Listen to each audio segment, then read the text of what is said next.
बोलता पेड़। एक छोटे से शहर में दो सबसे अच्छे दोस्त रहते थे। उनमें से एक को गुडी और दूसरे को बैडी कहा जाता था। दोनों बहुत अच्छे दोस्त थे लेकिन एक दूसरे से बहुत अलग थे। गुडी हमेशा दूसरों के प्रति दयालु और मददगार थी जबकि बैडी मतलबी और चालाक था। एक दिन दोनों दोस्तों ने नजदीकी शहर में जाकर कुछ व्यापार करने का फैसला किया। सौभाग्य से गुडी की अच्छी बिजनेस स्किल के कारण उनका बिजनेस चल निकला और दोनों दोस्तों ने खूब पैसा कमाया।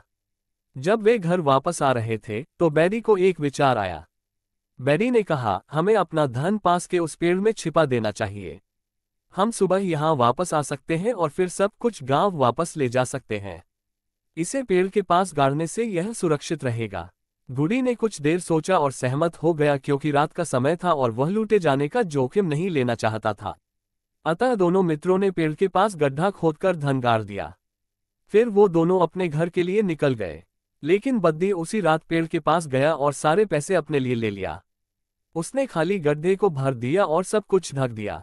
अगली सुबह जब दोनों दोस्तों ने गड्ढा खोदा तो उन्हें वह बिल्कुल खाली मिला। तुरंत बैडी ने गुडी पर सारी संपत्ति चुराकर अपने लिए लेने का आरोप लगाना शुरू कर दिया।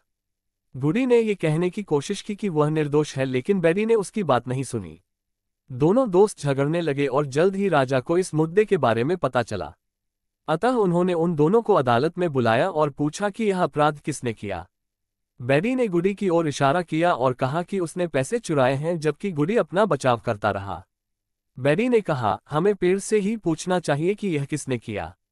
इसलिए वे पेड़ के पास जाते हैं और बैडी पूछते हैं, हमें बताओ कि पैसे किसने चुराए। पेड़ से एक आवाज आती है जो कहती है, ये गुडी थी जिसने पैसे लिए थे। आवाज सुनकर गुडी समेत सभी लोग हैरान रह गए। गुडी समझ गया कि कुछ गड़बड़ है इसलिए उसने समस्या को हल करने का फैसला किया। गुडी ने पास पड़ी कुछ शाखाएं और पत्तियां ली और उन्हें पेड़ के ठीक सामने रख दिया। फिर उसने पेड़ में आग लगा दी और चला गया।